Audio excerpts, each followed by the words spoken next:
Goeiemôre vriende. Ek gaan die afkondigings hier sommer in die begin van die diens doen en dan gaan die diens maar net verloop. Ek het welkom ook aan al die nuwe intrekkers en die besoekers vanmôre. Dan is dit sien die deurkollekte gaan vir die Abraham Kriel kinderhuis daar by die Denee. Ons het 'n verskriklike mooi gebeure Vrydag aand by die Denee. En daar is nog sitplekke beskikbaar. Asseblief as jy oorweeg het om te kom en die tyd is, jy sien dat die tyd het daarvoor, stop net by Anita by die kerkkantoor. Die rooi kruise is beskikbaar vir R10. Ons is nou in die lydingstyd. Dis is vandag die tweede week van die lydingstyd. En dan sit ons op die deur op ons hekke en dan met die opstanding Sondag gaan draai hom nou net om met die wit kant na bo. En dan die hartklop van die kantoor, die bemarking, is maar net, ons is nou besig, asseblief kyk na die afkondigings. Hulle begin met hulle depressie en angs, die huweliksgoedes. Hulle doen baie moeite om ons gemeente te versorg, is deel van die gemeente, so asseblief kyk net ook daar.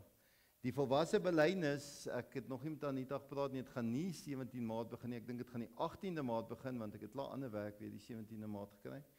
So ek vermoed dit gaan die 18de Maart begin. Maar dis vir mense wat uit die skool uit is, volwasse wat graag belydenis van geloof wil aflê. So ons het so verkorte kursusse wat ons deurstap en as jy hulle van sulke mense weet of wat graag wil kom skakel jouself asseblief of jy wil weer 'n bietjie onthou wat dit is wat jy glo of so, kom skakel in.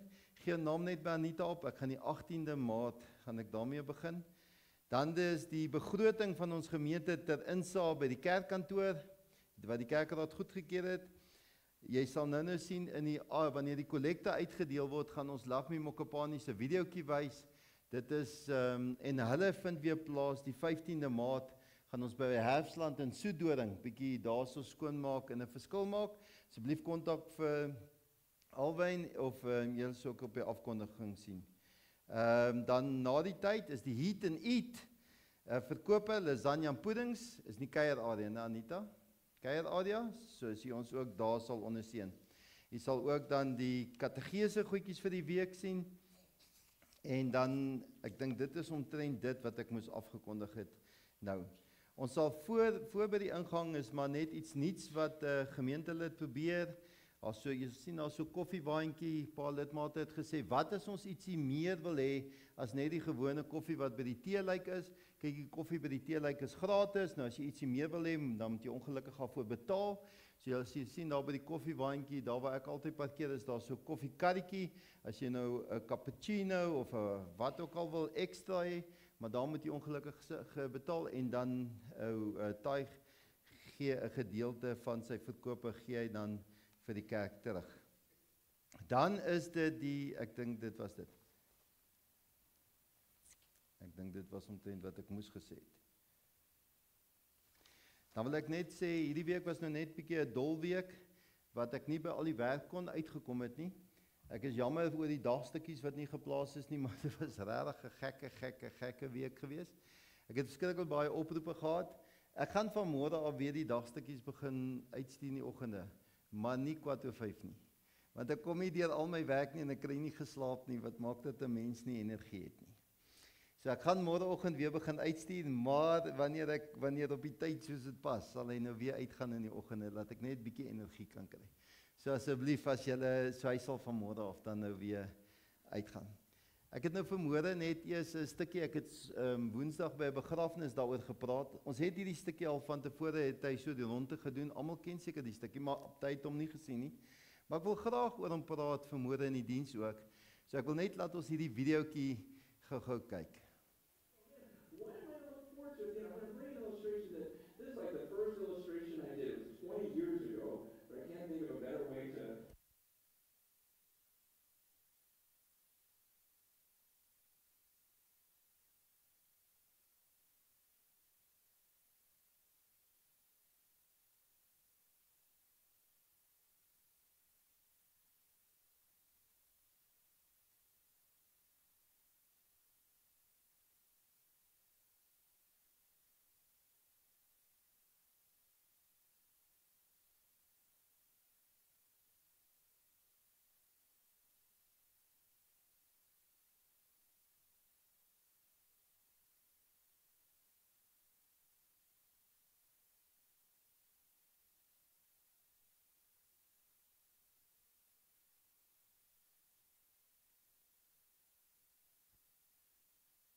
Terwyl ons so sit, kom ons raak net bewus van die Here se teenwoordigheid.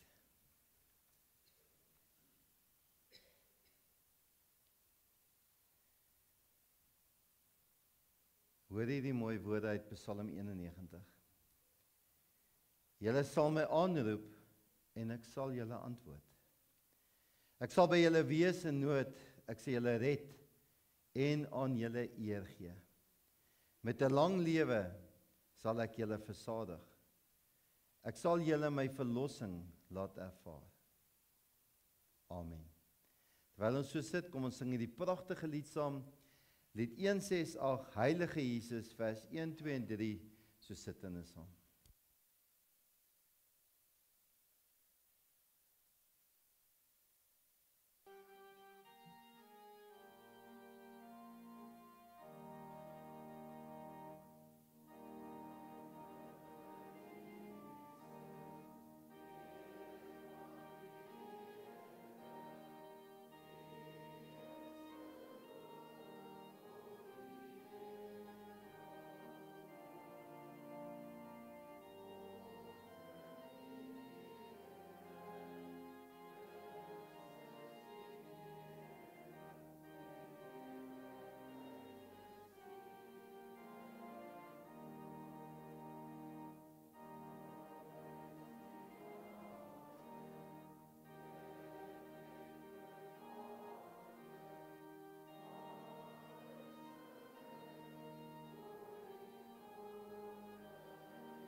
Kom ons groet mekaar in die naam van die drie-enige God, om te bevestig dat hy hier teenwoordig is. Genade en vrede vir julle van God ons Vader, en Jesus Christus, en die kragtevolle werking van die Heilige Gees. Kom ons staan en dan is daar 'n medley saam met die video, soos 'n klomp liedjies vermeng in hierdie videosnit. Kom ons staan en loof en prys ons die Here met hierdie pragtige videosnit saam.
Ons loof die Here se teenwoordigheid.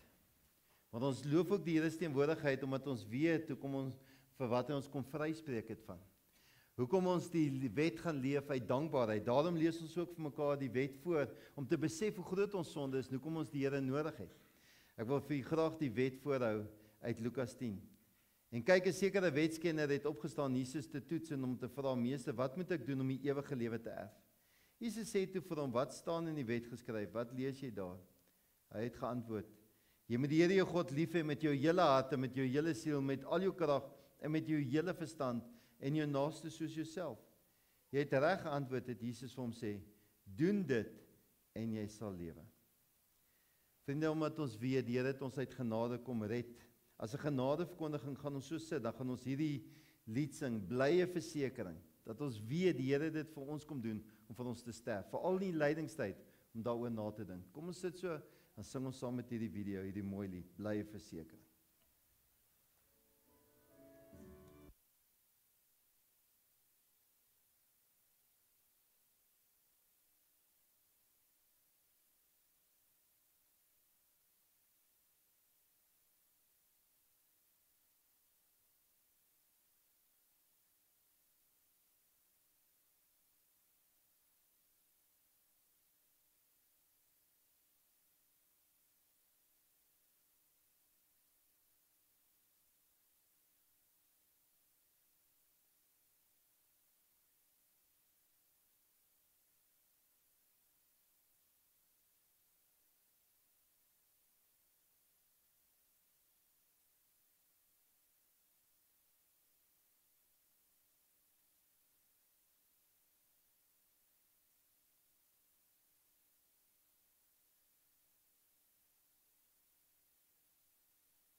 Vriende, kom ons staan, dan bely ons geloof en dan kan jy weer die sitplekke inneem na die geloofsbelijdenis.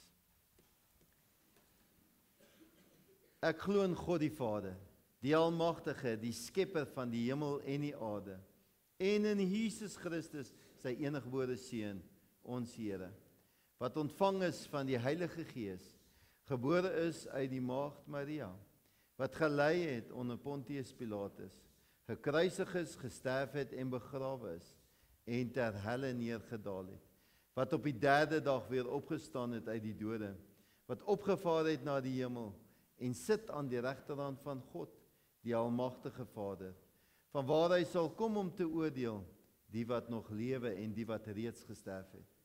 Ek glo in die Heilige Gees, ek glo aan 'n heilige algemene Christelike kerk, die gemeenskap van die heiliges, die vergifnis van sondes, die opstanding van die vlees, en in ewige lewe. Amen. Dankie, kan die sitplekke weer inneem? As 'n gebed, voordat ons die woord gaan oopmaak, gaan ons saam sing, so sittende, die Onse Vader.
Vriende, ek kan vir ons die woord oopmaak by Lukas 4.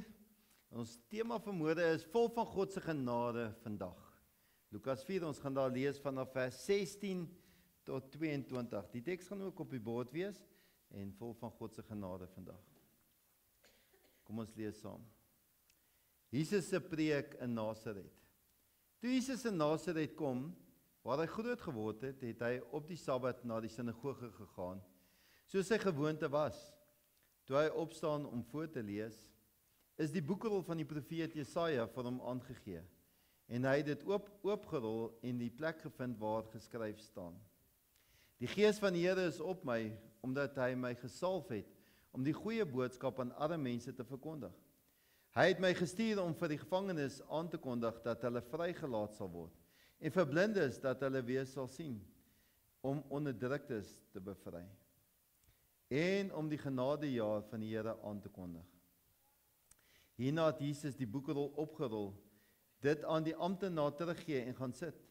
Almal in die sinagoge se oë was stip op hom gerig.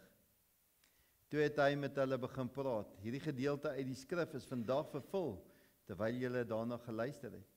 Almal het in stemming met hom betuig en was verwonderd oor die woorde vol genade wat uit sy mond gevloei het. En hulle het gesê, is hy dan nie die seun van Josef nie? Net tot daar die skriflesing. Ek so begin om te gesels oor wat is kerk? En wat kerk veronderstel is om te gebeur, en wat gebeur by kerk, en wie is die kerk, en sommer net so die kerk gesels. Ek het nou die dag by 'n funksie, was daar 'n persoon gewees wat vir my daar gestaan en wag het, en my toe so 'n bietjie aangevat het, en sê, ja, maar die NG Kerk sal weer hiermee, en julle as kerk doen alweer dit, en ek het toe vir die persoon sê, gee my net so 'n bietjie kans, dat ons mooi gesels oor wat is kerk, en hoe kerk veronderstel is om te wees, maar die persoon het my toe nou nie mooi kans gegee nie. Ek het ook gehoor dat daar gesê word, dat die kerk, weet nie eens meer of daar plek is vir die kerk in die wêreld nie, en of die kerk nie by alles uitkom in die wêreld nie, en is daar nog 'n doel vir die kerk in hierdie wêreld? En dan sê ek vir mense mooi, as ons gaan kyk na kinders se verstaan van 'n kerk, en partykeer mense wat onkundig is, of ook nog nie ver gegroei is in hulle geloof nie, dan dink hulle aan die kerk as 'n plek, of 'n gebou, dan sê hulle, daai gebou wat daar staan, of daar onder in daai straat, dit is ons kerk, dis die kerk. Sê ek, nee, kerk is ons. Ons as mense is die kerk. En dan kerk is mense wat natuurlik dieselfde tradisies het, of dieselfde manier met die Bybel kyk, of dieselfde manier die Bybel lees. Hulle vorm dan dele, soos die NG, en jy vorm in die Vollies en die AGS, maar ons almal is deel van die liggaam van Christus, waarvan Christus die hoof is, en ons almal saam is die kerk, waarmee God 'n verbond het. Hy sal ons God wees, en ons sal sy volk wees, en ons moet gaan leef tot eer van sy naam. Maar dit is soos 'n hand en 'n voet, en 'n dele van die liggaam is ons almal deel van hierdie liggaam. En mense moet verstaan, wanneer ons so oor die kerk praat ons eintlik van onsself, almal van onsself. Maar wat's kerk dan veronderstel is om te doen? Wat is veronderstel om te doen? Ons is veronderstel om soos vanmôre te kom en God te verheerlik. Ons is veronderstel om te sê, maar daar's net een God. Daar's een ware God, en te sê, maar daar's nie 'n ander God as hierdie God nie. En hierdie God is die skepper van die sienlike en die onsienlike dinge, soos wat ons nou net in die geloofsbelijdenis gesê het. En dan met lofsange, en om te verheerlik, en te kom aanbid, en by hom stil te word, en om te erken. Dis kom ons Sondag kerk toe kom, om hierdie God te kom verheerlik. Dan kom ons ook by mekaar, om mekaar toe te rus. Om God se wil vir mekaar te leer, om mekaar te onderrig, om in hierdie wêreld in te beweeg en te gaan onderskei tussen die wêrelds en wat God eintlik van ons vra, om vir mekaar riglyne te gee om hierdie wêreld te gaan aanpak, dat mense kan sien, maar ons is God se volk, ons leef anders in die wêreld. Daarom kom ons om mekaar te onderrig en toe te rus vir die lewe. Die kerk is ook 'n gemeenskap van gelowiges. Ons is veronderstel om vir mekaar 'n plek te gee om te hoort, om aan te behoort. Om te sê, maar hier kan jy jou tuiste kom vind, hier kan jy kom heel word, hier kan jy liefde kom ervaar. 'n Persoon het dit eendag so verduidelik, hy sê, dis soos wanneer iemand gaan bergklim, so die pieke uitklim van die berg, dan is daar tente wat so teen die berge geplaas word, wanneer mense so opklim, dan kort hulle net so 'n bietjie 'n plek waar hulle net kan kom rus. En in daai tente, word die tente nie fancy gemaak nie, die tente word nie groter gemaak nie, word nie uitgebou nie. Daai tente is waar hulle vir mekaar die stories vertel, die ervarings wat gebeur het in hierdie klim. Maar in daai tente maak hulle voete warm, plak hulle pleisters oral waar hulle seer gekry het. In daai tente maak ons mekaar weer heel en bou ons mekaar op vir die roete wat vorentoe kom, want ons moet die pieke klim wat vir ons voor lê, in ons huwelike, in ons gesinne, in ons werksituasies, vir wat voor lê. En dis wat kerk is, dis wat die gemeenskap van gelowiges is. Ons is hierdie tente van versorging en heel maak vir hierdie klim van God se pieke, sodat ons hierdie oorwinningsvlaas wat jy op 'n berg sit, in hierdie wêreld kan bereik. Dan is die kerk se werk ook om uit te gaan en die blye boodskap aan mense te gaan verkondig. Mense wat nog nie van God gehoor het nie, die sê die blye boodskap uitgaan en vir hulle te gaan vertel. En dan die groot werk is om diens te gaan lewer in die wêreld daar buite. Die kerk, wanneer mense sê, maak die kerk nog 'n verskil, is die kerk nog besig relevant in hierdie wêreld? Ek dink nie ons besef dit altyd, net ons gemeente wat maar 'n deel is van die kerk, deel van die liggaam is, in ons dorp, en ek dink ons sê dit nie genoeg vir mekaar nie. Ons is deel van 'n gemeente wat by die dienssentrum betrokke is, waar 200 ouer mense elke dag 'n bord kos kry, waar mense hulle medikasie daar gaan kry. Ons is deel van die ouete huis waar ons probeer 'n verskil maak en sê, hoe maak ons 'n bydra tot die ouete huis, tot die versorging van mense, want mense het roompies en salfies en seepies en doeke en al hierdie goed is nodig en ons probeer betrokke raak by die ouete huis. Ons is deel van die kinderhuis by 3 huise waar 36 kinders, ons probeer dat hulle huislike omstandighede iets voel soos ons huise waarin ons kinders groot word.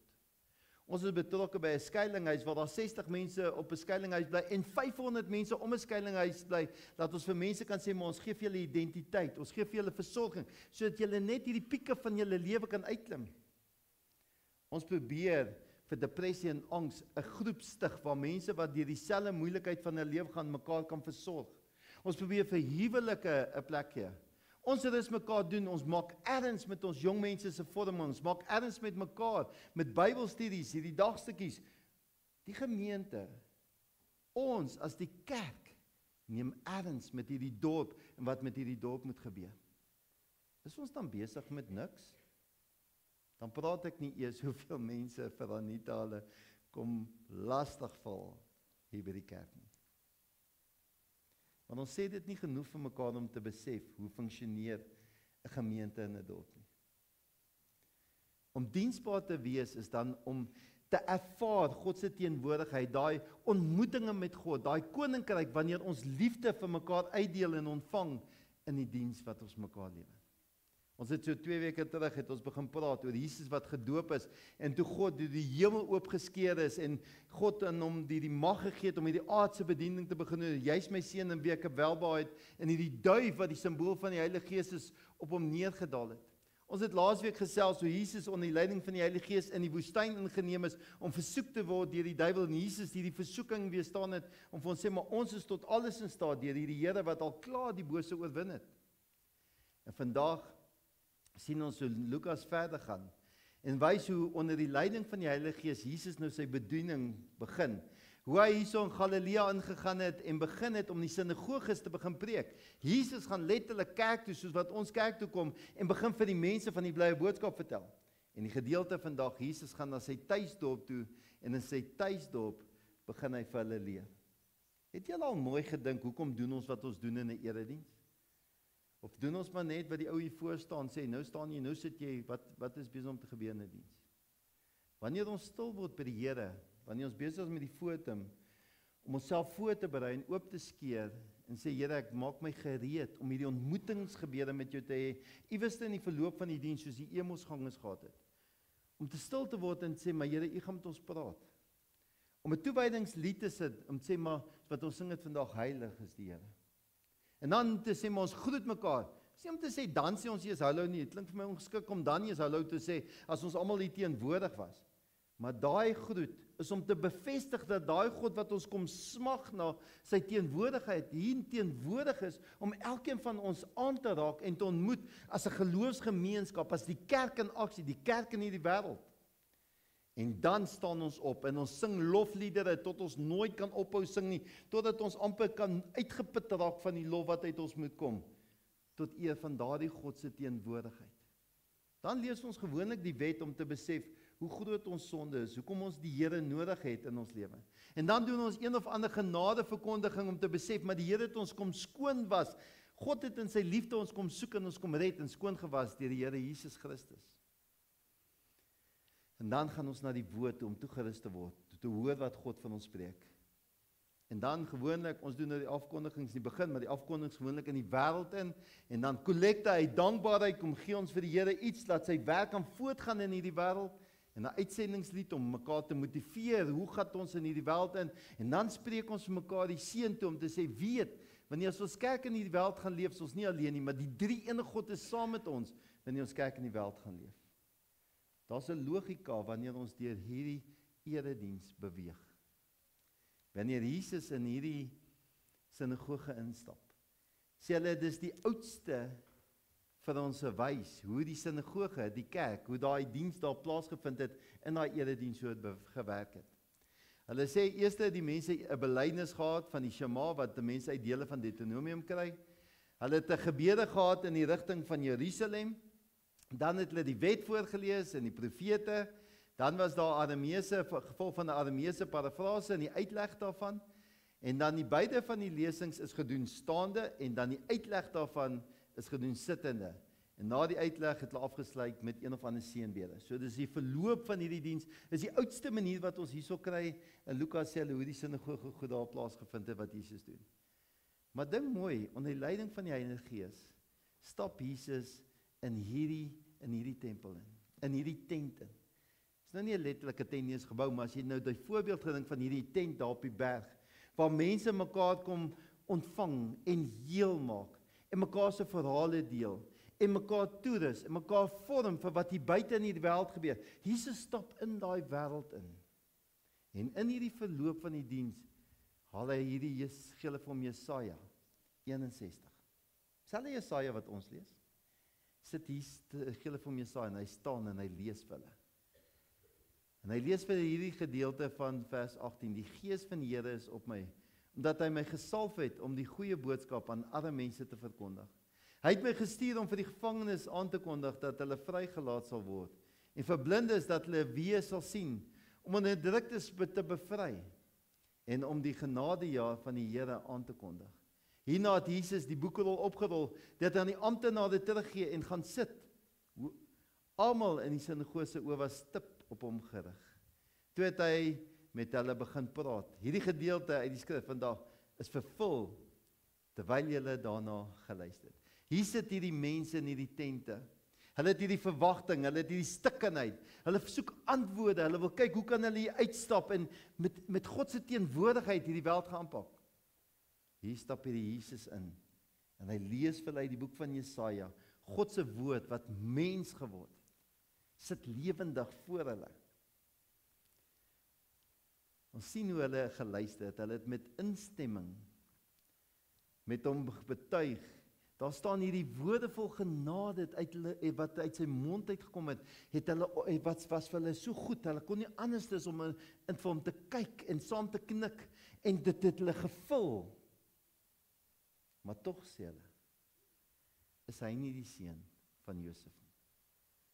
Hulle kon hom nie sien vir wie hy was nie.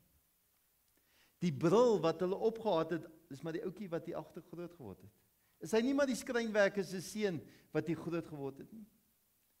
En daai bril waarmee hulle na Jesus gekyk het, maak nie saak hoe daai woorde van genade uit hom uitgestroom het, hoe daai woorde van heel word en genesing in sy welkom nie, het gemaak dat hulle die genade waarmee hy hulle welkom betree het, die liefde van God waarmee hy wil heel maak, hoe hulle mekaar bemoedig, dit wat hulle na smag, die rede hoekom hulle na hierdie sinagoge toe gestroom het hulle heeltemal gemis. Het julle al gesien, dan moet eers iets traumaties in jou lewe begin gebeur, voordat ons verander. Ek sê altyd, ek spot, die Bybelstudie ken my nou. As ek so na my pens kyk wat so dik word. Hulle gaan eers vir my moet sê, dit gaan my gesondheid aanraak, sê, hoor jy het suiker of iets, voordat ek op 'n diet gaan moet gaan, en 'n ernstige diet, nie elke maandag se diet nie. Ons vat mekaar so van selfsprekend. Ons mans, ons vrouens, ons kinders, ons ouers. Dis eers die dag wanneer hulle nie meer daar is nie, wat jy besef, hoe mis jy hulle eintlik, wat hulle eintlik vir jou beteken het. Dan moet eers iets drasties in jou lewe begin gebeur, voordat jy dit waardeer het, voordat jy mee aanpak. Hierdie mense sit daar, en hulle besef het nie. Daar's 'n mooi storie wat vertel word van hierdie ou wat inhardloop by die rabbi, wat besig was om te werk en die woord oop te maak. En hy sê vir hom, rabbi, Jesus, die Messias, is hier buite. En die rabbi kyk, hy sê, werklik, en hy staan op, en hy kyk by die venster uit, en hy sê, niks het verander nie. Is jy seker is die Messias? Jy sien, dit was die bril waarmee hulle na die wêreld gekyk het.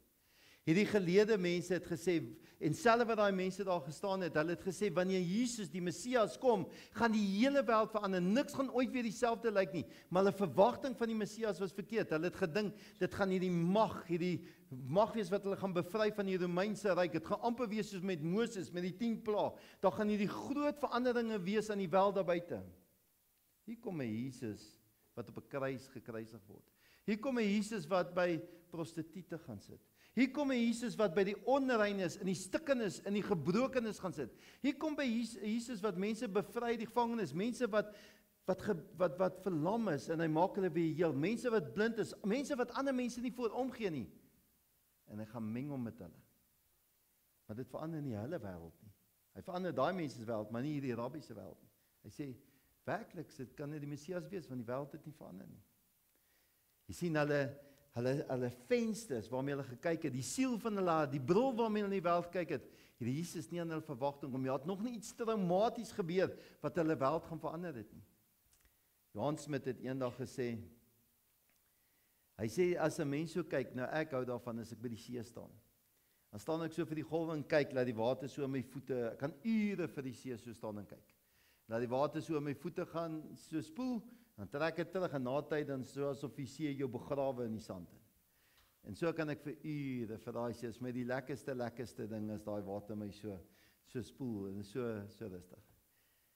Hy sê God se genade, daai hele moment is ongelukkig so. Want nou en dan is jy so vasgevang in daai sand. En dan kom daar daai een golf wat jy net nie van kan weghardloop nie. En daai golf is net te groot en hy spoel sommer so bo jou en hy maal jou sommer so en jy weet na tyd nie of jy onder of jy bo is nie en dis sand oral in jou broek en die sout loop sommer so by jou neus uit en jou hare is die mekaar en jy weet nie meer of jy kom of gaan nie en as jy opstaan weet jy nie of jy voor of agter is nie. Hy sê, dit is hoe God se genade is. Hy sê, dit is soos daai golf, wat jou net so oorweldig, wat jou net so plat slaan, wat jy van onderste boon slaan, en dit verander hierdie venster van jou hart, dit verander jou hele uitkyk op jou bestaan. En wanneer daardie genade, wanneer God jou kom vind het in sy liefde, die genade van die Here Jesus Christus, kan jy nooit weer anders na hierdie wêreld kyk nie.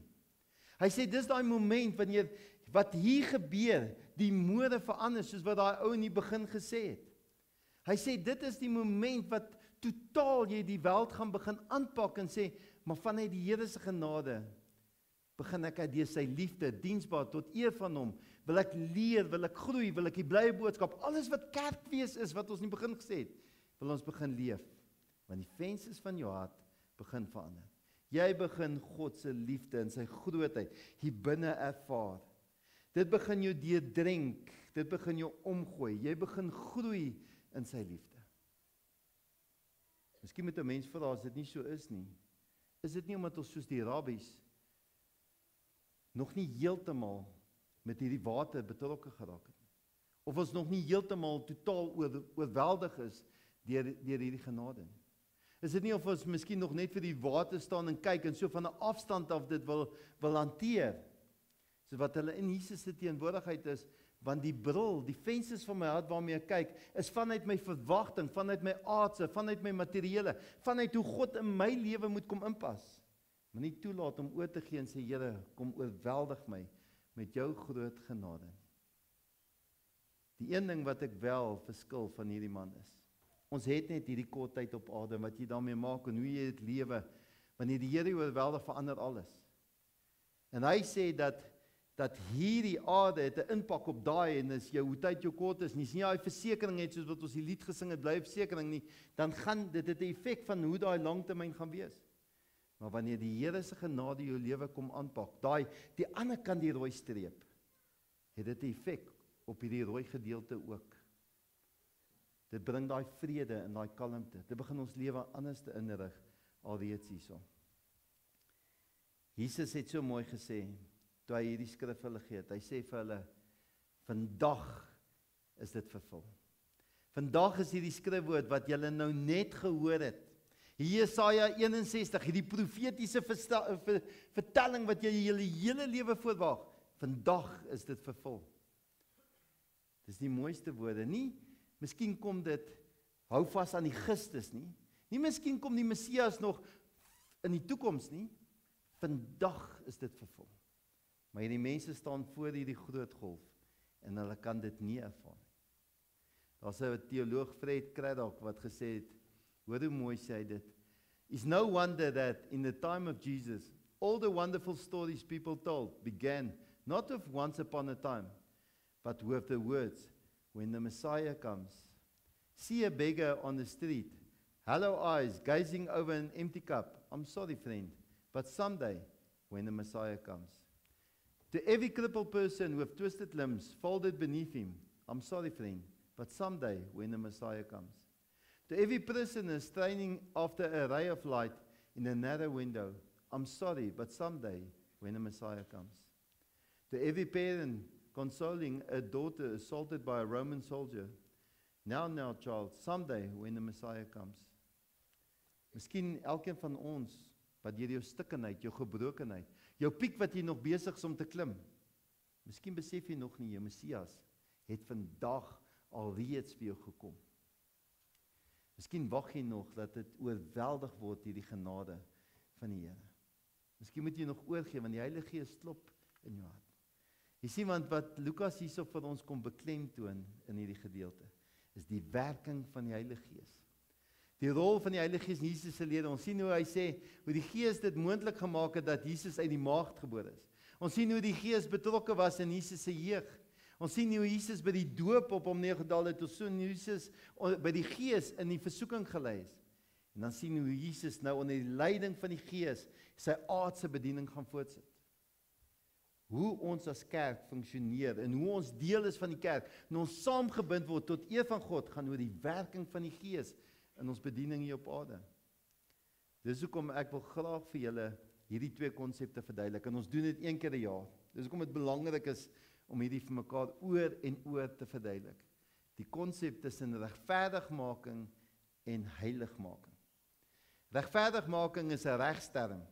Dis wanneer iemand voor 'n prokureur of 'n regter gaan staan en jy word aangekla en hulle spreek jou vry. Regverdigmaking is wanneer jy aangekla word as gevolg van jou sondes, maar jy weet God het jou vrygespreek in Jesus Christus. Die kernpunt ter regverdiging is 'n daad van God se genade, nie verdienste van die mens af nie, niks wat ons doen nie. Maak nie saak hoe jy die wet onderhou nie. God het jou kom soek in Jesus Christus deur sy liefde. Jesus Christus sy nade betree jou wêreld. Christus neem ons sondes op hom en sterf vir ons. Dit is nou in die lydingstyd waarop ons fokus. Dis gebaseer op die toegerekende geregtigheid van Christus, wat beteken dat God die geregtigheid van Christus aan die gelowige toeskryf. Dit lei tot vrede met God en 'n nuwe status. Hierdie harmonie, hierdie eenheid met God en ons word kinders van God, ons word sy volk, ons word sy liggaam, ons word sy kerk. Hoor hierdie mooi eenvoudige terme. Regverdigmaking is soos 'n vryspraak in 'n hofsaak. God verklaar die gelowige onskuldig op grond van Christus se offer. Heiligmaking daarteenoor gebeur nadat regverdiging plaasgevind het. Dis regverdigmaking is 'n eenmalige proses waar God jou kom vryspreek het. Heiligmaking is 'n voortdurende proses waardeur God die gelowige verander om meer en meer soos Christus te word. Dis 'n proses van heiligheid en afsondering van sondes. Dis waar ons meer soos Jesus wil word en sê, weet jy, ek wil meer dankie sê vir my lewe wat ek voorheen geleef het.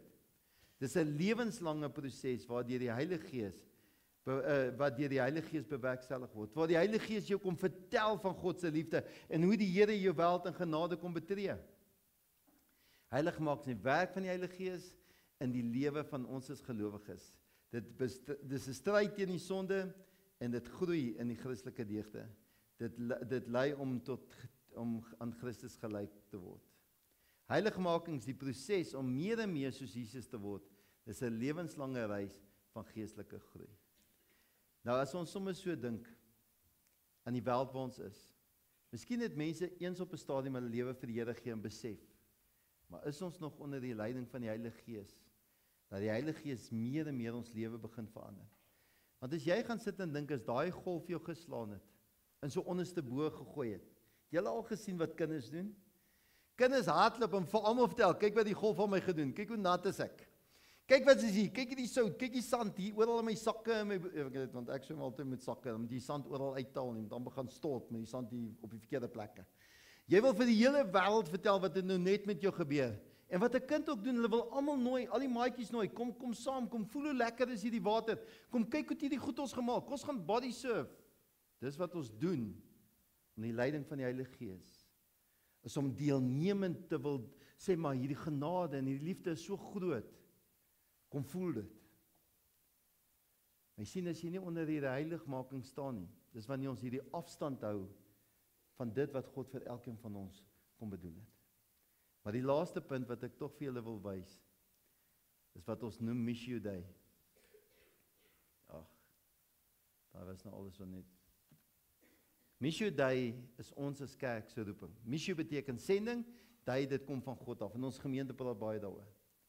Net soos wat Jesus onder die leiding van die Gees gestuur is om God se taak hier op aarde te doen, om die mense te gaan bevry, om die armes te gaan versorg, om vir die gebrokenes van die wêreld te gaan omgee, is dit ons as kerk se werk.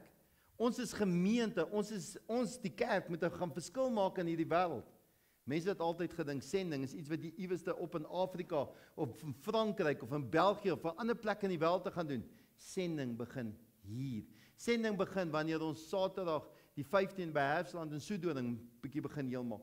Sending begin in die huisgesin, wanneer ons as huisgesin met ons kinders om 'n tafel sit en huisgodsdiens begin hou. Sending begin hier op die voorstoep van hierdie kerk, wanneer ons gelowiges twee meer by mekaar kom en ons begin weet, hierdie is goddelike momente, God is daar. Hoe is ons 'n eenheid om vir mekaar 'n plek te gee om te hoor, heel te word, daai tent te wees, mekaar se stories te hoor en vir mekaar heel te maak in hierdie wêreld. God stuur ons na hierdie dorp toe, in hierdie wêreld in, om 'n verskil hier te maak. En ons hoef dit nie eens alleen te doen nie, onder die leiding van die Heilige Gees. Jesus is klaar met sy genade besig om die liefde van God te bewerkstellig. Ons hoef net op te daag en sy toerusting te wees, om sy liefde wat in ons harte oorborrel, te laat vloei in ons en deur ons. Maar as jou bril, jou venstertjies van jou hart nie reg is nie, as daai golf jou nog nie geslaan het nie, kan jy nie sy sending hoor nie. Maar as jy hom gehoor het, wil jy vir almal gaan vertel, hoe oorvloedig is daai genade. Mag ons elkeen hierdie week dit in ons lewe ervaar, want dan het jy daai blye versekering, as jy nooit ophou om sy lof te besing nie, en dan sal die kerk werklik 'n verskil maak vir ons is. Amen. Here, al hierdie woorde kom net neer daarop dat U ons as mense liefhet. U wil nie ons moet verlore gaan nie. U wil nie ons moet alleen wees nie. As ons sommer net dink, wat is die mens dan dat U vir ons omgee? Dat U ons wil versorg, vir ons krag gee, vir ons dra. Dat U met ons in 'n lewende verhouding wil staan. As ons dink, wat is die mens dan dat U wat die enigste ware God is, wat alles gemaak het, daar's niemand soos U nie. Hoe kan ons begin om so hoogmoedig te word, om nie eens U te erken in ons bestaan nie? En dat U met oop arms, soos 'n Vader, uitreik na ons. Dat die oorvloed genade op ons kom uitstort, en ons kan nie eens begin in ons begrip dink, anders as net hierdie massa oorvloedige liefde, wat ons lewe kom betree nie. Hierdie lydingstyd waar ons nou voorberei, hierdie 40 dae, mag ons werklik erns maak en dink, hoe lief het U elkeen van ons? En wat het U deurgegaan? Ons almagtige Vader, sodat U ons lewe kon skep en herskep, om vir ons 'n nuwe identiteit te gee, maar nie net alleen dit nie, dat ons vir ewig in U teenwoordigheid kan wees. En mag dit ons uitkyk op hierdie wêreld in ons lewens verander. Mag dit vir ons 'n ander verwagting begin skep. Ons bid dit in Jesus naam alleen. Amen. Daar's nou geleentheid om die Here te dien met die offergawes.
Vriende, ons gaan 'n verskriklike mooi lied sing.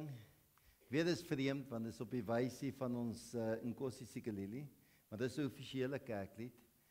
Is God wat ons land moet seën en vir ons moet seën. So asseblief kyk nou maar verby die wysie, maar luister na die woorde. Dit is 'n offisiële kerklied, so asseblief voort julle met my beklei. Kom ons staan en sing ons hierdie pragtige lied saam. En luister na die woorde terwyl ons hom sing so saam met die video.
Kom ons gaan leef dan vanuit die teenwoordigheid van die drie-enige God. Mag die liefde van God, die genade van ons Here Jesus Christus en die teenwoordigheid van die Heilige Gees met u wees van nou af tot in alle ewigheid. Amen.